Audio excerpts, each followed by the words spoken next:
Hai guys, perkenalkan nama saya Maura Milendo dari Administrasi Bisnis kelas Ganjil. Saat ini saya akan membahas tentang perubahan organisasi produksi dan proses kerja.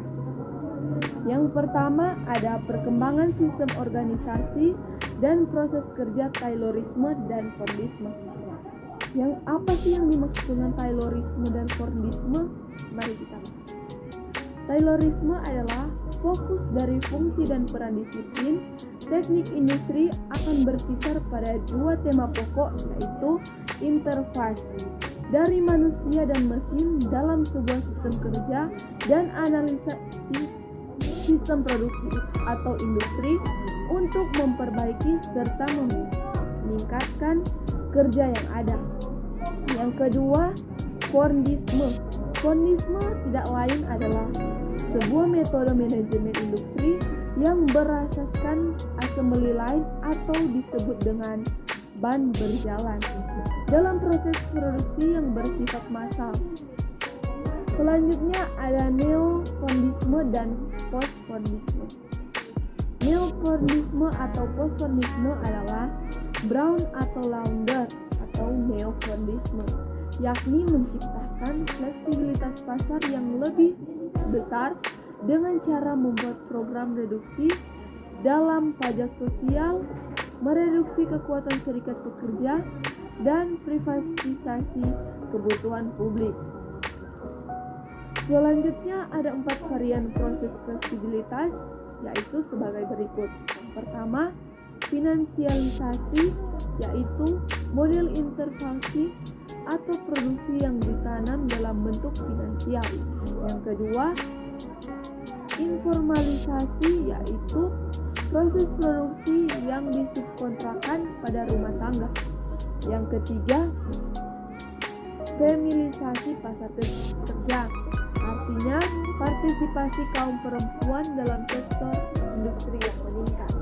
Yang terakhir, deterialisasi, yaitu menunjukkan pada terjabutnya kinerja bisnis atau industri dari kekuatan lengkap dengan menunjukkan pada tanggung jawab sosial pada negara atau warga negara di mana sebuah bisnis itu beroperasi. Selanjutnya, kedua kita akan membahas tentang organisasi dan proses kerja Fordisme. Post-Fordisme adalah teori bahwa produksi industri modern harus berubah dari Fordisme yang merupakan metode produksi massal skala besar yang dipelopori oleh Henry Ford menuju penggunaan unit manufaktur kecil yang fleksibel. Selanjutnya ada kritik terhadap Taylorisme dan Fordisme. Taylorisme banyak menuai kritik, diantaranya dengan perubahan teknologi, adanya skala perubahan yang dilakukan ternyata sering tidak cocok dengan struktur organisasi. Hal ini dapat menciptakan ketidaksenangan dan keputusan hubungan di antaranya para anggota organisasi. Akibatnya terjadi penurunan produksi, lebih banyak kecelakaan, dan tingkat perputaran karyawan yang tinggi. Sedangkan kritik terhadap Fordisme yang pertama cenderung merugikan buruh dan lebih menguntungkan kapitalis. Yang kedua, tidak ada ruang bagi inovasi dan partisipasi buruh dalam kebijakan perusahaan. Maka dalam Fordisme bisa dikatakan sebagai anti serikat buruh. Yang ketiga, mengesampingkan aspek intelektual dalam proses produksi. Yang terakhir, pemaksaan lebih besar daripada persetujuan dalam hubungan kerja. Yang berikut ada kritik terhadap post-Fordisme. Adanya proses pergeseran kekuatan dalam ketenagakerjaan.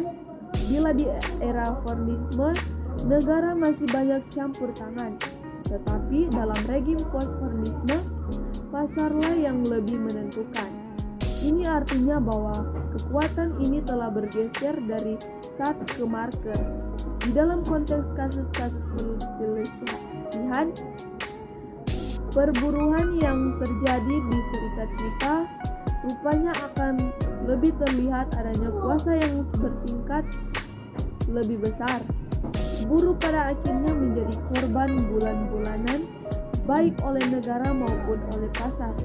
Kekuasaan Marx atas buruh, pembentukan PHK, pergantian atau pemilik atau pengolahan, relokasi subkontrak dan perubahan kerja yang fleksibel. Kekuasaan negara atas buruh nampak dalam praktek intimidasi, kekerasan dan pembatasan gerakan. Kesimpulannya di sini adalah dari apa yang terjadi kita bisa menyimpulkan bahwa untuk mengubah organisasi kerja, meningkatkan profitabilitas dan mengurangi kontrol kerja berdasarkan keterampilan, kerajinan, organisasi kerja memperluas dinamika Taylorisme dan postmodernisme, khususnya berpusat pada penggunaan jalur perakitan. Secara singkat, postmodernisme adalah konsep yang muncul dari tradisi Marxisme. Autonomia adalah menjelaskan bentuk perubahan terbaru dari modus produksi kapitalisme yang tidak tergantung pada massa. Demikian penyampaian materi saya pada hari ini. Mohon maaf apabila ada kesalahan penyebutan. Saya Maura Milin Lendo, mohon izin pamit. Terima kasih.